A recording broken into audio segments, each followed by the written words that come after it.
자, 이번 시간에 이제 재무제표의 질적 특성이다 이렇게 나오고 있죠. 자, 그야말로 정보가 있습니다. 재무 정보가 있어요. 그 정보가 우리 그 재무제표 이용자들한테 유용하기 위해서 이 정보는 어떠한 속성을 갖춰야 되는가. 즉 한마디로 유용한 정보가 되기 위해서는 이래야 되는 거다. 정보는 이래야 돼. 라고 하는 하나의 덕목이다 이렇게 보시면 돼요. 덕목. 정보는 이래야 이런 속성을 가져야만 이용자들한테 유용해지는 것이다. 이러니 얼마나 이게 공자왈 맹자왈입니까? 이거 어쩔 수 없죠. 체계를 딱 보고 체계 내에서 세부적으로 어떤 문구가 중요한지 이제 문구가 쫙 이제 나오긴 나오는데 그 중에서 이제 우리 수업용으로 어떤 문구가 중요한 문구인지 그걸 딱 맥을 짚어드리겠습니다. 정말 소설 같은 얘기다. 좀 뜬구름 잡는 얘기다. 좀 이렇게 보시죠. 아주 읽으면서 미쳐버리겠어요. 저 같은 경우 처음 이렇게 할 때 아주 미쳐버립니다. 이게 뭐 하는 짓이냐 이게. 좋은 얘기다. 읽고 나면 그런 얘기 드는데 하지만 우리 수업용으로 챙길 그 문구들이 있습니다. 그걸 기억하셔야 돼요. 그걸. 이제 우리 수험생들이 질적 특성이나 이렇게 개념체계 그 쭉 읽으시면서 어디가 중요한지 모른다는 거예요. 그걸 좀 말씀드리겠다는 얘기고. 자, 이런 질적 특성과 관련해서 전체적인 어떤 그 체계를 먼저 이렇게 좀 보시면은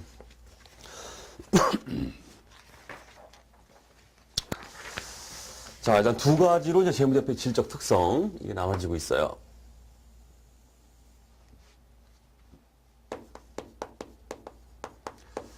자, 재무 정보의 질적인 특성.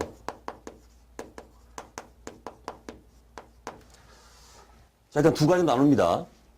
근본적인 질적 특성 이렇게 말합니다. 근본적 질적 특성. 그야말로 가장 중요한 특성이다 이렇게 보시면 됩니다. 정보는 이래야 된다라는 덕목이죠, 덕목. 덕목으로서 가장 중요한 것. 근본적 질적 특성이다 이렇게 말하고 있습니다.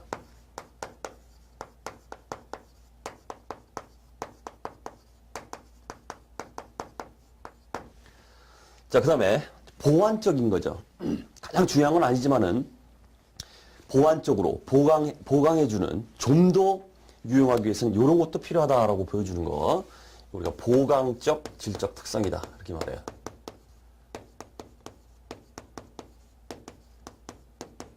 자, 이렇게 크게는 재무정보는 이래야 된다라고 얘기할 때 근본적 질적 특성과 보강적 질적 특성에 이렇게 두 가지로 나눠주더라 하는 얘기고, 그 다음 이런 이제 근본적 질적 특성, 보강적 질적 특성이 각각 딸린 식구들이 있어요. 이 식구부터 여러분들이 암기를 하셔야 됩니다. 이 식구들. 자, 이하에 이제 구성 요소다 이렇게 좀 보겠습니다.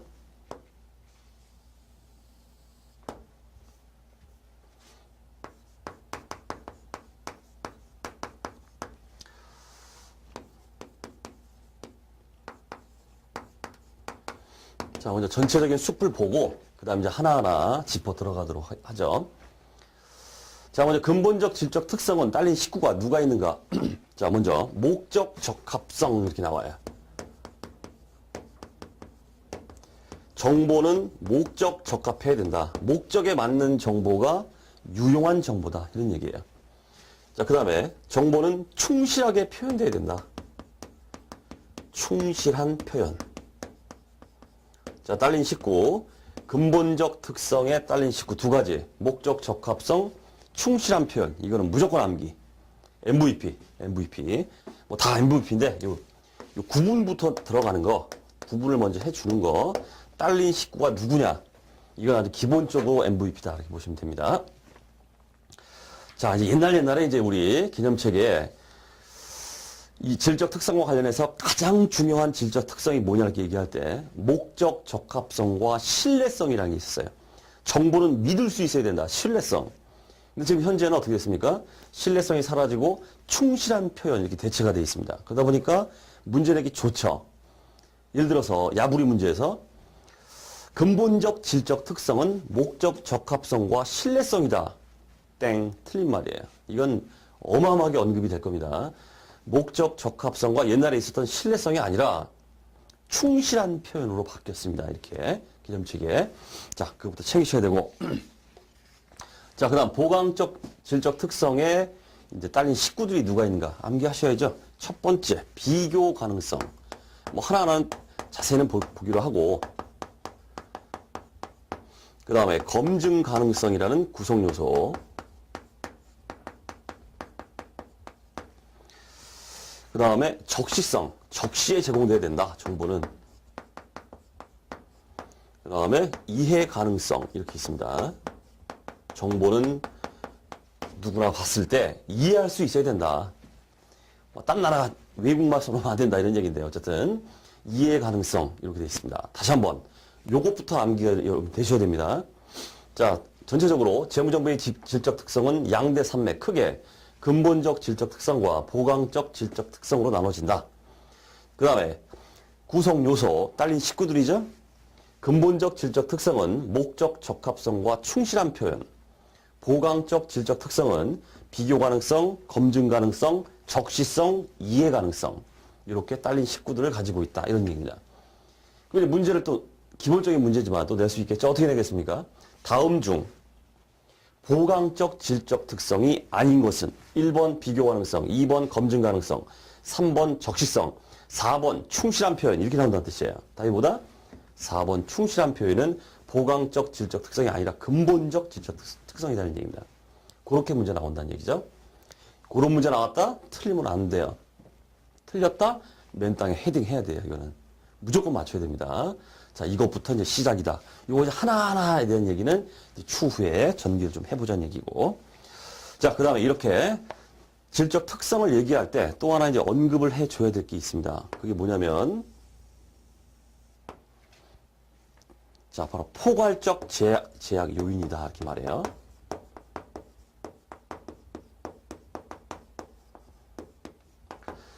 자, 유용한 것도 좋고 다 좋다, 이런 얘기예요.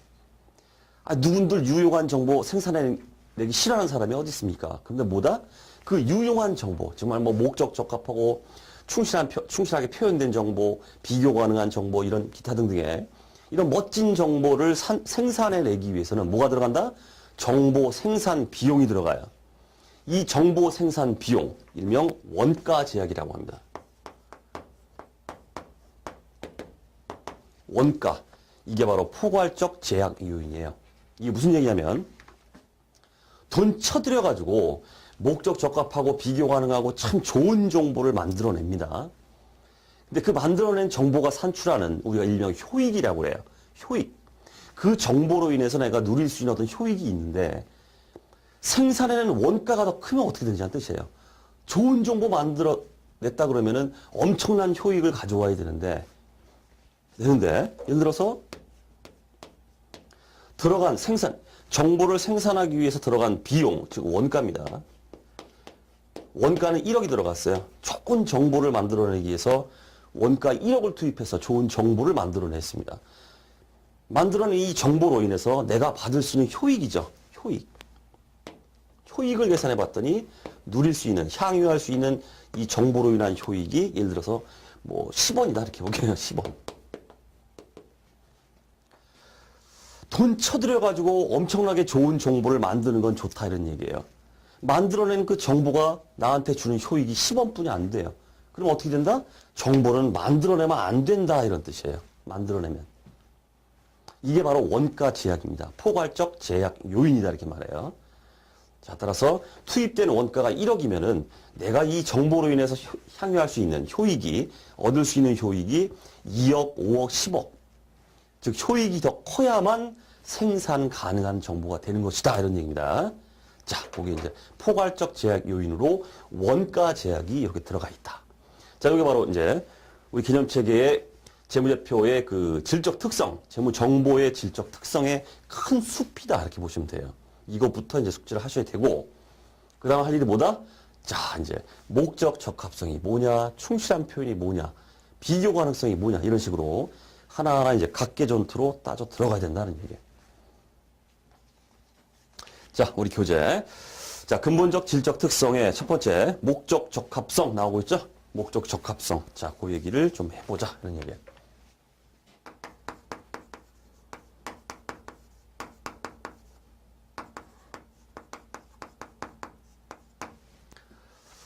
전부 이게 또 암기사항입니다. 어쩔 수가 없죠.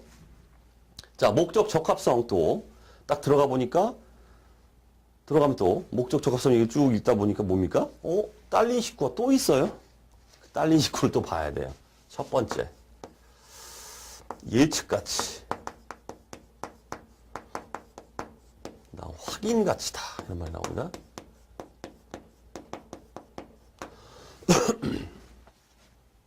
자, 정보를 봤을 때 그 정보를 통해서 미래를 예측할 수 있다.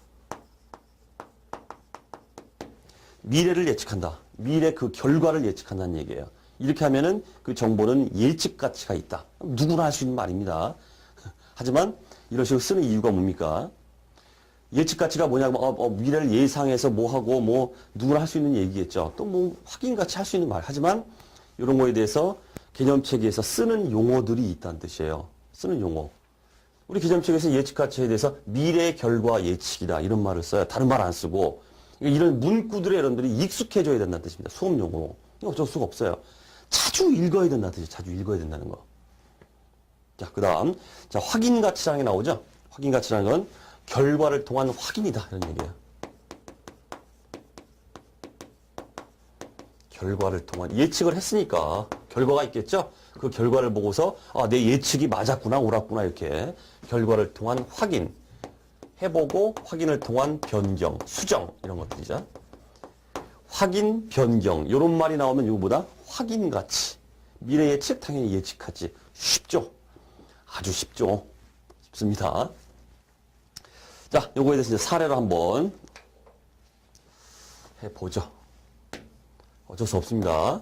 그나마 좀 이렇게 좀 시스테매틱하게 좀 보기 좋게 좀 보여드리는 겁니다. 책, 교재, 개념책의 원문 한번 읽어보세요. 뭐가 중요한지를 모릅니다, 여러분들. 자, 요거에 대한 얘기는 이렇게 한번 얘기해보자. 제공된 뭐가 있어요. 자, 제공된 과거 정보가 있다 해보면 과거 정보. 이 제공된 과거 정보를 통해서 우리가 어떤 미래를 예측한다. 통한 그 미래 예측. 자, 예를 들어서, 예를 한번 들어보자.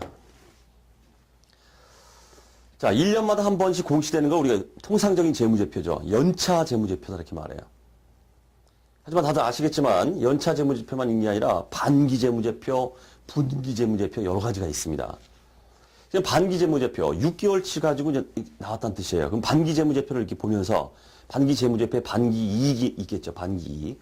그 반기 이익을 통해서 정보 이용자들은 미래, 연간 이익을 예측한다는 뜻이에요. 써볼까요? 반기 이익을 통한. 그럼 연간 이익이 어떻게 되겠구나, 이렇게. 연간 이익을 이렇게 예측한다. 그렇기 때문에 이 정보는 반기 이익에 대한 정보는 뭐다? 예측 가치가 있다는 얘기예요. 예측할 수 있으니까. 야, 지금 꼬라지가 장사한 거 6개월간 장사한 게 이 정도 되니까 1년 지나면 이 정도 되겠구나라고 정보 이용자들은 예측을 할 수 있겠다 이런 얘기입니다. 그렇게 하게 되면 이 결과에 대해서 결과가 나왔어. 이제 연간 이익이. 이 결과에 대한 과거 예측이 나의 그 예측이죠.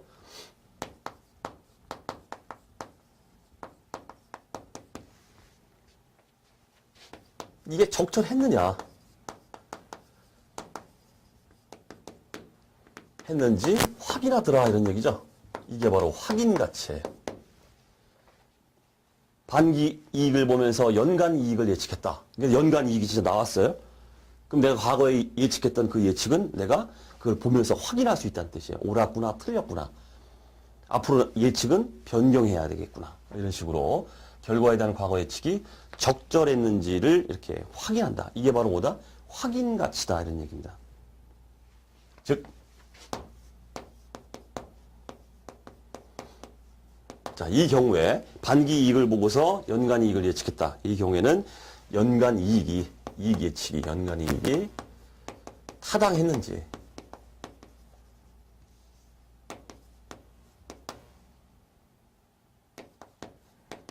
확인한다. 자, 이런 식으로 예측 가치와 확인 가치를 이렇게 설명드릴 수 있겠다. 이런 얘기입니다. 자, 그 다음 여기서 챙길 게 있습니다. 챙길게. 이걸로 끝나서는 안 되고, 자, 예측가치, 확인가치와 관련해서 또 요렇게 한번 얘기를 해보자. 아주 중요한 그 문구입니다. 중요하다면 중요한 겁니다. MVP 이제 좀 이따 칠 건데, 자, 써보죠. 예측가치가 있다.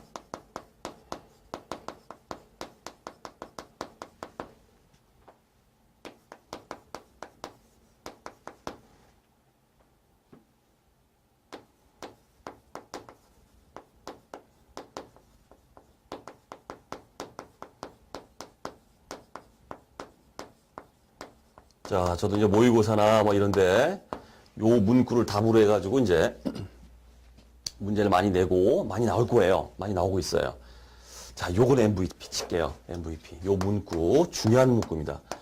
결국 우리가 중요한 문구, 시험에 나오는 문구가 뭔지 그걸 챙기셔야 되는데 그걸 이제 맥을 짚어드리겠다는 얘기예요.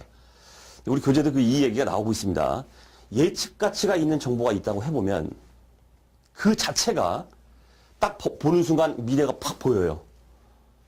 그 정보를 보는 순간 미래가 확 보입니다. 그럴 필요는 없다는 뜻이에요. 우리가 예측 가치가 있어야 된다 이렇게 얘기할 때 정보를 보자마자 미래가 보이는 이런 필요는 없다는 뜻입니다. 그 자체가 예측치일 필요는 없다. 이 문구가 아주 중요합니다.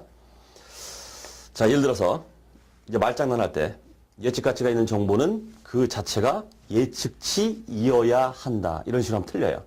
말장난. 됐죠? 그런 식으로 나온다는 뜻이에요. 그 자체가 예측치일 필요는 없다. 왜? 정보 이용자가 스스로 예측하는 거지 정보 자체가 그냥 그 즉시 보이는 건 아니란 뜻입니다. 그 정보를 보면서 나름대로 정보 이용자가 예측을 하는 거지. 그 예측 정보 자체에 이게 미래 상황이 그냥 뭐 이렇게 CCTV처럼 다 보이는 그런 게 아니란 뜻이에요. 자, 요 문구 중요합니다. 자, 챙기셔야 되고. 그 다음에 또 중요한 문구죠. 요건 MVP까지는 아닌데 중요한 문구예요. 자, 예측 가치와 확인 가치죠. 확인 가치.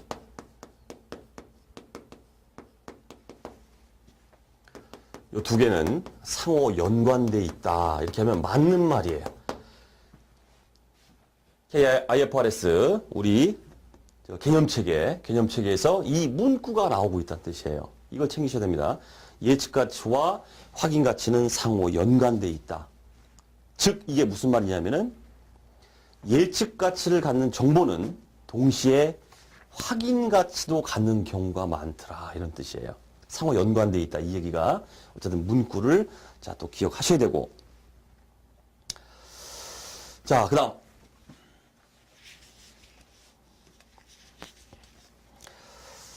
자, 우리 본문으로 보겠습니다. 본문에 보면 자, 목적 적합성에서 자, 목적 적합한 재무 정보는 정보 이용자의 의사결정에 차이가 나도록 할 수 있다. 문구는 기억하셔야 돼요. 이런 문구들이 물론 뭐 이게 답이 돼서 나오지는 않지만 이런 문구들이 등장을 한다는 뜻입니다. 이렇게 출제자들이 출제를 할 때 뭘 만들어내는 게 아닙니다. 개념체계에 있는 그 문구를 그냥 복사해서 그냥 1번에 지문에 놓고 2번에 지문에 놓고 이렇게 하기 때문에 저도 마찬가지로 등장한다는 뜻이에요. 그러니까 눈팅을 좀 해 두십사 이런 얘기죠. 자, 목적 적합한 재무 정보는 정보 이용자의 의사결정에 차이가 나도록 할 수 있다. 이렇게 차이가 나면 목적 적합한 정보다 이런 얘기입니다. 그 정보를 이용했을 때와 이용하지 않았을 때 어떤 의사결정에 차이가 나더라. 이렇게 하면 목적 적합한 재무 정보다. 그다음 밑에 예측가치와 확인가치 해가지고 첫 번째 줄에 나오죠. 재무정보에는 예측가치와 확인가치 또는 둘 모두가 있다면 의사결정에 차이가 나도록 할 수 있다. 이런 문구도 있다는 거. 그 다음 이하 얘기는 뭐 다 지금 다 말씀드렸습니다. 이거 써놓은 거 보시면서 한번 읽어보세요. 똑같은 얘기예요. 자, 그렇게 돼 있고. 자, 그 다음 이제 중요성에 대한 얘기를 좀 해보자. 자, 목적 적합성에 딸린 식구 두 번째. 중요성. 중요한 게 뭐냐 물으면 누구나 말할 수 있어요. 하지만 재무정보의 정보의 질적 특성과 관련해서 목적 적합성의 하부 19죠. 중요성. 요거는 또 역시나 마찬가지로 개념체계에 이런 것이다라고 나름의 문구를 두고 있기 때문에 자주 읽으시면서 익숙해질 수밖에 없다. 다른 방법이 없다는 뜻이에요. 자, 중요성. 요렇게 한번 얘기를 해보자. 자, 어떤 정보가 누락이 됐어요. 누락이 되거나 그 정보가 어떤 그 잘못 기재돼가지고 오류가 났다. 자, 그렇게 됐더니 정보의 누락이나 오류가 잘못 기재됐습니다. 이렇게 됐더니 의사결정에 영향을 미치더라.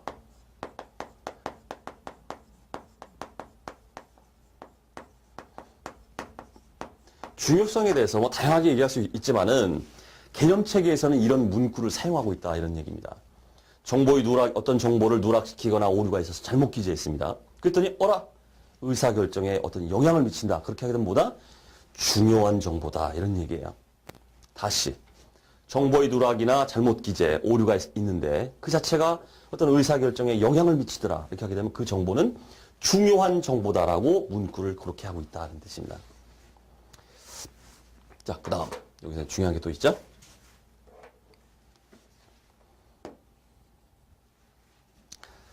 자, 이런 중요성을 갖다가 얘기를 할 때 이 중요성의 근거인데 이 근거는 어떤 항목의 성격, 그 다음 규모라는 건 금액이죠. 금액적 크기. 이거에 근거한다. 이렇게 나오고 있어요. 중요성이라는 건 어떤 항목의 성격과 규모에 근거한다. 이렇게 되어 있습니다. 성격과 규모. 규모는 금액입니다. 이게 MVP예요. 왜 그럴까요? 자, 예를 들어서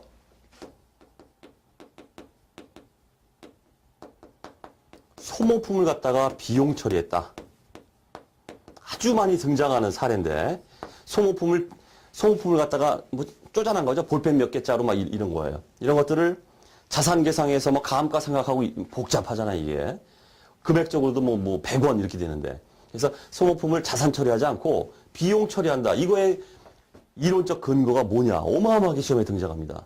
이게 소모품을 자산 처리하지 않고 비용 처리하는 그 이론적 근거가 뭐냐? 뭐라고 얘기해야 돼요? 중요성 이렇게 말하는 거예요. 근데 이렇게 얘기할 때 제가 말씀드리고 싶은 게 뭐냐면 여기 MVP 돼 있죠? 금액적 크기에 의해서만 중요성이 좌우되는 게 아니란 뜻입니다. 금액이 작으니까 비용 처리하는 거다 이게 아니에요. 소모품이라는 그 성격, 그거 잡아가지고 감가상각을 하고 이럴 성격은 아닌 것 같아. 이렇게 성격과 금액적 크기, 규모 이 두 가지가 모두 고려되어야 된다. 이게 중요하다는 뜻입니다. 만약 우리 문제 금액에 의해서만 중요성을 판단한다. 이렇게 말하면 틀린다는 뜻이에요. 금액뿐만 아니라 규모뿐만 아니라 그 항목의 그 성격 같은 것도 동시에 고려해서 중요성을 판단한다 이런 뜻입니다. 자, 어쨌든 여기 또 자, 중요한 얘기였고 중요성은 금액적 크기로만 판단한다 이런 식으로 하면 틀립니다. 우리 객관식 야부리 문제에서. 자, 그다음. 자, 이러다 보니까 여러분들 한번 생각해 보세요. 한국회계기준위원회에서 자, 그러면 중요한 것이라는 건 이런 것이야라고 정할 수 있습니까? 없습니까? 판단사항이죠. 이게 금액적 크기나 성격이 이러니까 이런 것들이라고 이렇게 말은 해줄 수 있지만은 구체적으로 이건 중요한 거야, 이건 안 중요한 거야 이렇게 규정을 둘 수는 없다 이런 뜻이에요. 결국 뭐냐면 중요성과 관련해서는 미리 정하는 것이 불가하다 이런 얘기예요. 뭐가 중요하다 이런 식으로 중요한 게 뭐고 안 중요한 게 뭐고 이렇게 정하는 거 규정을 둘 수는 없다는 뜻입니다. 미리 정하는 것은 불가. 요것도 중요해요. 미리 뭐가 중요하고 뭐가 안, 이거 사실 판단의 문제지 이걸 정해놓을 수는 없다는 뜻이에요. 규정으로. 중요성 관련해서는 이런 문구도 있다는 거. 미리 정하는 것은 있을 수가 없다. 뭐가 중요한지 이런 것들은 담당자의 사실 판단의 문제지 이걸 규정으로 어떻게 해둘 수는 없는 상황이다. 자, 그런 얘기입니다. 자, 이렇게 해서 목적 적합성. 우리 지금 어디 하고 있는지 여러분 아셔야 됩니다. 내가 지금 어디 하고 있지 이것도 모르시면 안 돼요. 어디 하고 있습니까? 재무정보의 질적 특성에 두 가지가 있는데 그 근본적 특성에 지금 목적 적합성을 했어요. 목적 적합성에 또 식구들이 또 있었죠. 예측가치, 확인가치, 중요성. 머리에 밑그림이 쫙 그려 있어야 된다는 뜻입니다. 그러기 위해서는 차주 반복해야 돼. 그 다음에 구성요소, 근본적 질적 특성의 두 번째 구성요소 19. 충실한 표현에 대해서 보자 하는 얘기입니다. 충실한 표현.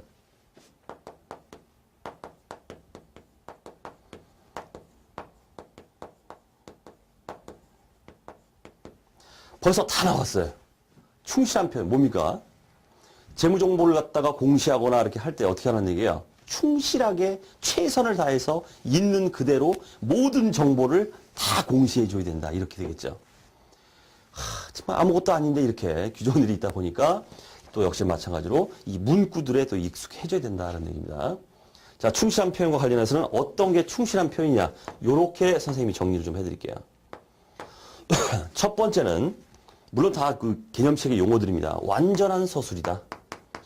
완전한 서술이 되면 충실하게 표현한 것이다. 그 다음, 자, 이런 완전한 서술은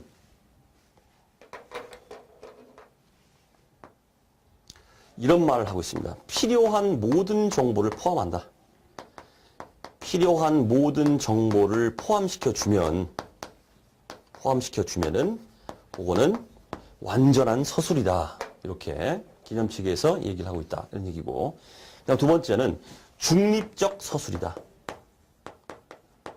서술을 해줄 때 중립적인 입장에서 어디에 이렇게 치우치지 말고 중립적인 서술을 해줘야 된다. 이 표현을 우리 개념책에서는 편의가 없어야 된다. 이렇게 말하고 있어요.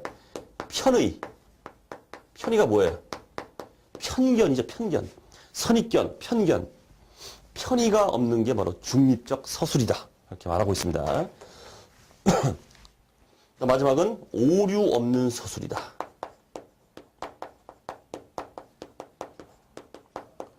서술에 오류가 없어야 된다.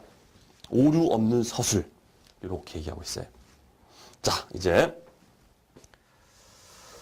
충실한 표현의 기본 골격. 완전한 서술, 중립적 서술, 오류 없는 서술. 대한민국에서 더 이상 기념책의 질적 특성과 관련해서 이렇게 콤팩트하면서 이렇게 문구 딱딱 짚어드리면서 이렇게 강의하는 강의는 없습니다. 이 이상 다른 데 한번 보시면 알겠지만 그냥 쭉 소설 읽듯이 그냥 강사가 읽어요. 이게 그나마 이게 최고다 이렇게 보시면 됩니다. 이렇게 정리를 좀 하시면서 좀 보셔야 되고 그나마 정리를 좀 해드리는 거야 이게. 이 정도가.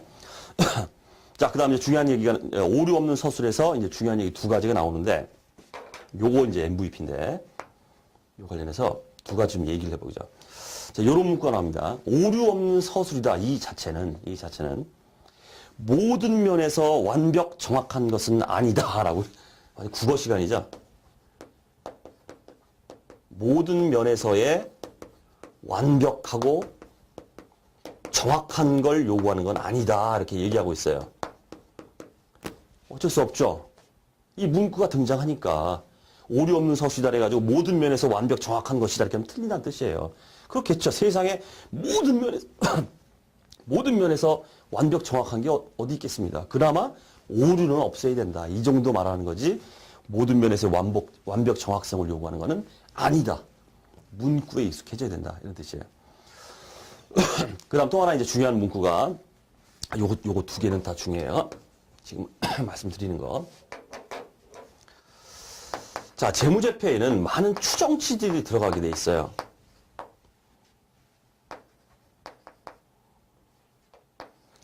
추정치가 들어가는데